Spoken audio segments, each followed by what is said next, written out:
Oi gente, tudo bem com vocês? Eu espero que sim.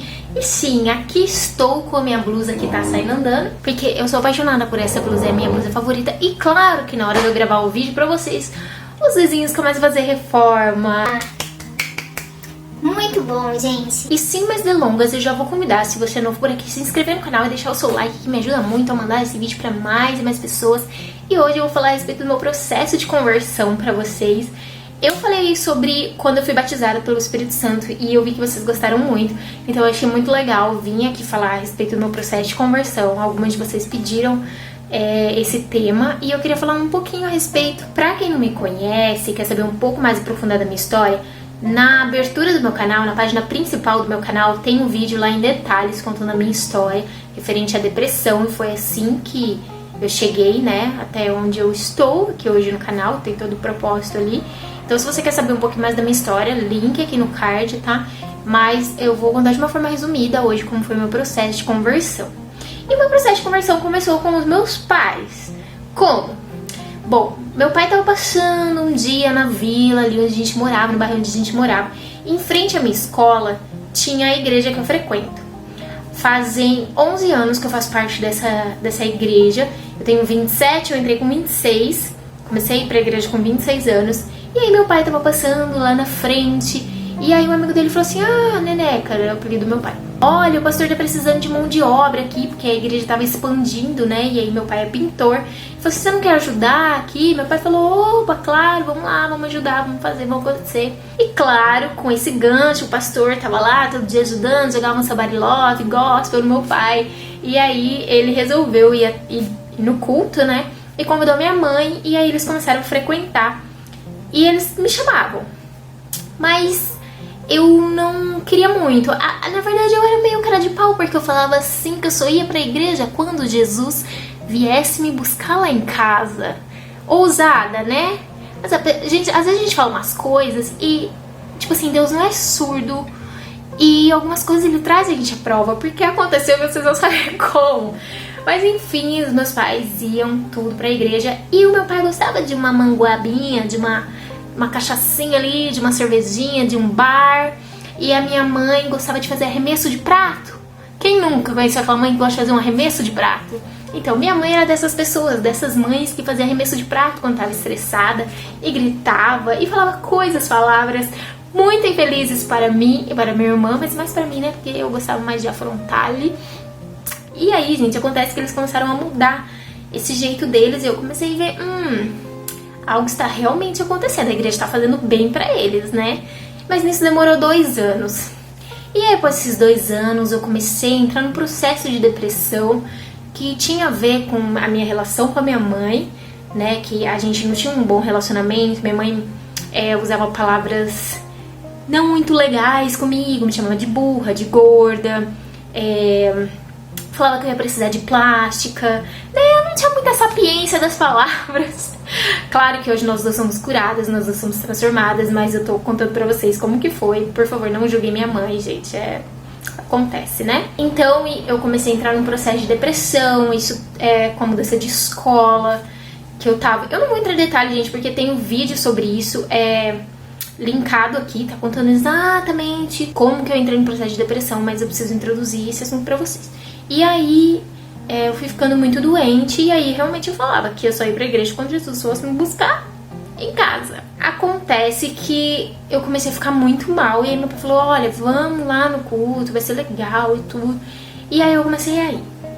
Comecei a ir nos cultos, e na época eu tinha um namorado, ele era filho de pastor, né? Mas ele também não acreditava muito em Deus, assim, ele acreditava em Deus, mas não que Deus era na vida dele.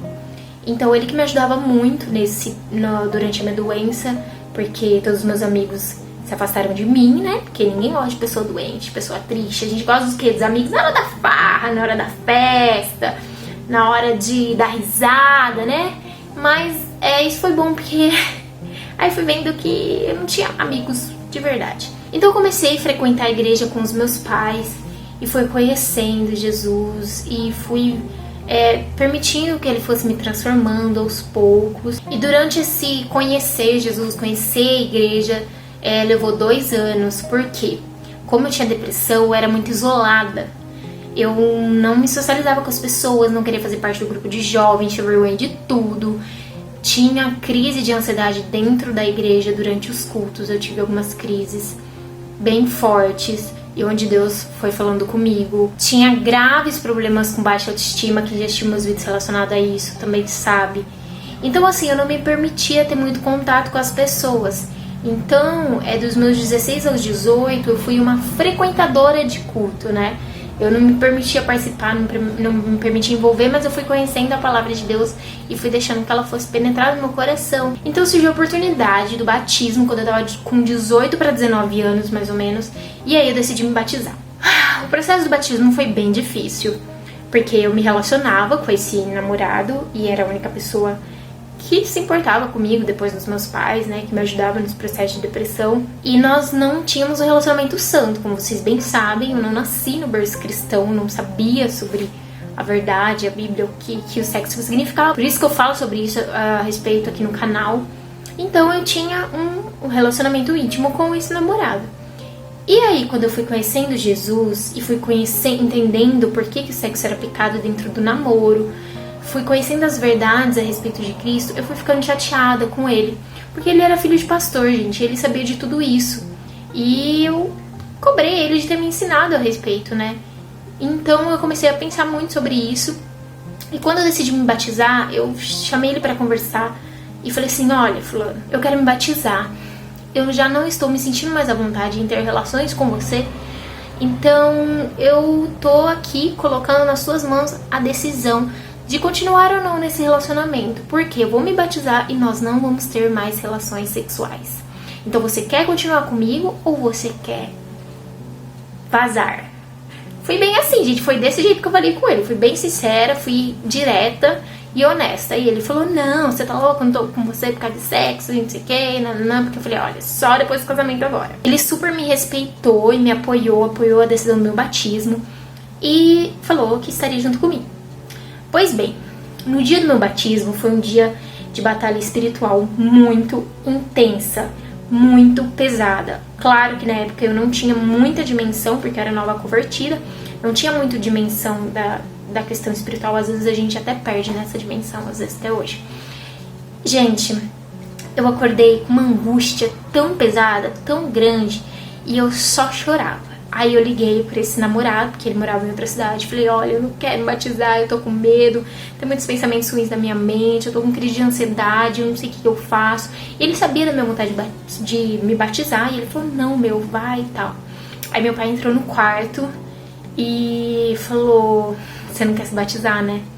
Nisso meu pai já tinha uma intimidade bem maneira com o Espírito Santo aí. Tanto que esse namorado que eu tive foi uma resposta de oração do meu pai, que eu fiquei sabendo depois, que ele orou pedindo, como eles percebiam que eu ficava muito presa dentro do quarto, era muito isolado, não tinha amigos, e eu não me abria com eles direito. Meu pai orou e pediu pra Deus colocar uma pessoa na minha vida que fosse me ajudar, que fosse me abençoar. E aí foi essa pessoa. E aí meu pai falou assim: você não tá querendo se batizar, né? Eu falei: ai pai, eu tô com medo, tem umas vozes na minha cabeça, os pensamentos ruins, e eu tô com medo, eu não quero, mas eu quero, mas não quero, e eu tô com medo de acontecer uma coisa muito ruim. Porque era um medo muito grande, gente. Era uma batalha espiritual na minha mente que vocês não têm noção. Pensamentos grotescos, pensamentos horríveis, pesados, sobre tudo que vocês imaginarem de coisas ruins. E era inimigo, né? Inimigo sondando ali. Eu já não tava bem, eu tava doente. E aí o inimigo usa isso como brecha, né? E aí eu falei: não, mas eu vou. Fui, gente, chorando, fui com aquele sentimento. Nossa, é um filme passando na cabeça, porque eu lembro exatamente do que eu tava sentindo. E foi muito pesado. Aí cheguei lá e todo mundo feliz, o dia tava lindo, um sol lindo, era na chácara da igreja. Um dia maravilhoso, sim. E eu falei: meu Deus, olha que dia lindo, e eu tô desse jeito, eu não quero ficar desse jeito. Foram reunidas todas as igrejas, né? A Igreja Brasil para Cristo tem várias filiais, esqueci o nome da palavra. Mas, tipo assim, várias filiais aí se juntaram todas pra fazer esse batismo na chácara. Então tinha muita gente que ia se batizar. E aí eu lembro que a gente entrou no salão pra começar, porque ia ter um culto antes e depois do batismo. E eu subi, assim, num púlpito, com a roupinha branca já do batismo e tudo. Gente, eu chorava. Eu só pensava, eu falava: Senhor, tira esses pensamentos da minha mente. tira esses pensamentos da minha mente, porque eu tô com medo, eu não tô sabendo lidar, e são pensamentos perturbadores e tal, e aí todo mundo louvando, todo mundo feliz, e eu triste, angustiada. E na batalha ali, gente, na batalha, foi batalha o tempo todo. E aí chegou o momento de eu me batizar, de eu descer nas águas. Sabe uma coisa bizarra, chata que aconteceu? Eu tinha um piercing aqui, né? Tem até a marca aqui. Eu tinha um piercing aqui e tinha um piercing no nariz. E aí quando me chamaram, depois me contaram, eu não lembro quem me contou, mas depois que eu fui batizada, tudo, me falaram assim, que o cara falou assim, se batizou, mas os piercing ficou, né? Tipo assim, religioso. Então aí chegou aquele momento e aí meu pastor tava lá e tudo, aí eu fui, entrei na piscina. Gente, eu juro pra vocês, foi uma experiência muito louca, muito linda. Na hora que ele me afundou na água e na hora que eu voltei, esse movimento, sabe? Gente, eu juro, parecia assim, ó, que foi um sopro na minha mente. Absolutamente todos os pensamentos ruins que eu tinha, todo o medo, toda a angústia foi embora. Afundou com a velha Carol ali e foram embora na hora. E aí eu comecei a ser cheia do Espírito Santo de uma forma alegre, sabe assim? Comecei a sentir a presença de Deus em forma de alegria. E eu comecei a sentir uma alegria muito louca, assim, vontade de pular, de dançar. Parecia que eu tava livre. E o batismo é uma coisa muito poderosa, né? E olha só, é só o começo, né? Só o princípio. E aí eu me batizei, tudo. E aí depois desse tempo, é claro, eu ainda tava com depressão, ainda tinha doença, mas foi o meu caminhar com Deus. Foi onde eu permiti ser curada. Depois de um tempo, ele usou uma irmã pra orar por mim, falando que Deus... Tipo assim, mano, ela falou tudo. Todos os pensamentos que eu tinha na minha cabeça relacionada à morte, a suicídio, a medo... Todos os pensamentos que a depressão traz, né, que a doença da depressão traz, ela orou por mim, ela teve depressão também, repreendeu e falou que Deus estava me curando ali, e nisso foi a transformação de uma nova Carol. A Carol que não tinha autoestima, a Carol que tinha medo, a Carol que não conseguia fazer nada, porque tudo essa doença impedia, gente, todos os sonhos que eu tentava realizar, essa doença tentava me impedir, eu não conseguia terminar as coisas que eu começava. Eu parecia um bebê, sabe? Um bebê, assim. E era ridículo isso. Até teve um sonho que uma vez eu tava tendo uma crise. Olha só.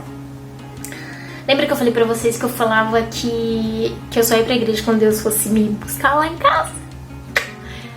Teve um dia que eu fui pro culto com a minha mãe já chorando, porque eu não queria, mas eu não queria por causa da crise de ansiedade. Fui no culto com a minha mãe e minha mãe tinha acabado de fazer uma cirurgia na perna. E eu lembro muito bem, ela sentou na ponta, eu gostava de sentar lá no fundo, porque síndrome do pânico, eu não queria me envolver com as pessoas. E aí ela tava com a perna esticada e eu do lado dela comecei a ter uma crise dentro do culto. Comecei a chorar, ter falta de ar e muito intensa. Aí eu não conseguia levantar, eu ficava sentada e só olhando pra baixo, chorando, falta de ar. Eu, mãe, me tira daqui, mãe, me tira daqui. Minha mãe com a perna engessada, tudo.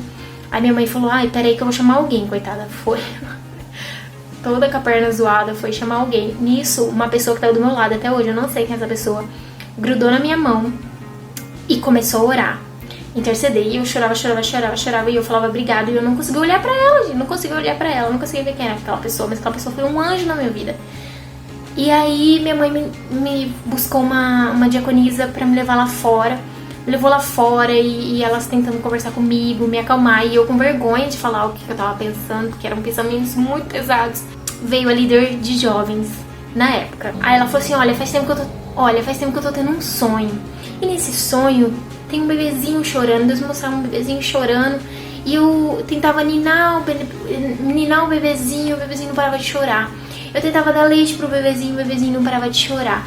Eu via se o bebezinho tava com cólica, com dorzinha, o bebezinho não parava de chorar. E aí eu comecei a ficar angustiada e perguntei pra Deus, por que esse bebezinho não para de chorar? O que tá acontecendo? O que eu faço? Me ajuda. E aí Deus falou assim, esse bebezinho precisa de carinho e atenção. Ele precisa se sentir amado, ele tá com medo, ele quer se sentir amado. E ela falou pra mim, e nesse sonho, esse bebezinho era você. Eu sou um bebezinho. Gente, juro, aí eu falei, meu Deus. Meu Deus. Aí ela falou, esse bebezinho era você. E Deus, lá de dentro da igreja, me mandou vir aqui fora te buscar. Porque você pertence a Ele. E o que Ele tem pra você é só seu. Porque você é uma menina que tem muito amor no seu coração. E você é muito carinhosa e Deus vai te usar nisso. Lá de dentro, Deus mandou eu vir te buscar aqui fora. Porque você é dele. Gente do céu. Assim, Jesus faz umas coisas pra saber que é Ele. Porque só eu e Ele sabia disso, gente. Eu sentia uma falta de amor, de carinho, de cuidado, principalmente relacionado à minha mãe, muito grande. E só Ele pra suprir isso, né? Pra revelar isso. Então, nossa, foi um dia muito louco, né? E é o que eu falei, cuidado com o que você fala, cuidado com o que você declara. Então, eu voltei pra dentro, consegui me acalmar. E foi um culto muito especial. E aí ela falou assim, olha, e sobre sua mãe, eu não falei nada, não tinha falado nada, gente. Ela não me conhecia nada. Ela falou, e sobre sua mãe, só o Espírito Santo tem poder de trabalhar nela. Ela não vai mudar, ela vai continuar assim, mas só Deus, só o Espírito Santo tem poder de transformar ela. Então foi onde ali eu fiz as pazes com a minha mãe, né? E descansei em Deus relacionado a ela, a personalidade dela junto com a minha. E aí voltei pra dentro e Deus continuou me curando, me transformando. Foi me curando da minha baixa autoestima. Como vocês já sabem, tem um vídeo explicando como que eu fui curada da minha baixa autoestima. O meu relacionamento terminou. Como vocês também bem sabem, Deus disse não. Que chegou o tempo ali, sabe, Eclesiastes diz que tem um tempo determinado para tudo. Então chegou o tempo em que esse relacionamento precisou ser terminado para Deus continuar transformando, trabalhando coisas em mim. E aí então eu comecei a me envolver com os jovens, consegui me envolver mais com a igreja. Fui batizada com o Espírito Santo, sabe? Foram anos maravilhosos, anos incríveis que eu tive dentro desses 11 anos dentro dessa igreja. Vi coisas maravilhosas, milagres na minha família. Sabe, Deus agindo assim de forma grandiosa. E o que eu quero falar com esse vídeo, que ficou grande, mas vocês queriam que eu falasse o processo da minha conversão, é que não desista dos planos que Deus tem pra você na sua vida. Se um dia Deus colocou uma promessa no seu coração, pode ter certeza que vai demorar, pode demorar anos, mas Ele vai cumprir. Porque Ele é Deus, Ele não é homem como nós, que mente, sabe? Que fala uma coisa e depois faz outra. Não, Ele não é homem pra mentir. Os planos que Ele tem pra sua vida é infinitamente maior do que você pensa. Às vezes a gente pensa, puxa, isso aqui seria muito legal. Assim, aí Deus fala, não, é uma coisa muito mais top pra você. Só basta a gente confiar. Então é isso, gente. É meu convite assim, sejam libertos em Jesus. Meus ex-sogros falavam pra mim que os meus piercings aprisionavam a minha alma. E outras pessoas achavam coisas religiosas a respeito disso. E sabe, eu tirei os meus piercings não por causa da religião, mas porque assim eu vi que já não tava me agradando, sabe? Uma coisa que Deus falou comigo, não tá te agradando. Vai continuar com esses piercings aí? Aí eu falei assim, realmente, Jesus, eu sou livre, né? Por que eu vou ficar com piercing? Só porque isso pra mim é cômodo? Porque eu já fiz o buraco aqui e eu não vou tirar? Não, sabe? Então, o trabalhar de Deus, eu dançava, a gente dançava músicas da Beyoncé, músicas sensuais e tipo assim, eu fui perdendo o gosto daquilo, sabe? Ninguém me falou assim, você vai pro inferno. Meus pais, mesmo depois sabendo da palavra, da verdade, nunca apontaram um dedo pra mim, nunca falaram assim, você vai pro inferno, você vai ficar dançando isso aí, você vai ficar se apresentando no teatro com essas roupas sensuais, não sei o que. Não, gente, tudo foi um processo, o Espírito Santo foi moldando. Mas o que é mais importante é que você esteja atenta a ouvir. Você já tenta ouvir o que Deus tá falando com você, sabe? Então, tudo na vida, como vocês já sabem, que eu amo falar aqui, é um processo, início, meio e fim. Então tem um processo, então se permita viver o processo de Deus. Sério, é transformador, gente. Ser liberto em Jesus é a coisa mais incrível que você pode fazer pela sua vida. Então é isso, esse foi o vídeo de hoje, espero que vocês tenham gostado. Novamente, deixa seu like aqui, me ajuda muito, se inscreva no canal pra fazer parte da nossa família. Um beijo no seu coração, que Deus te abençoe muito e até o próximo vídeo. Tchau!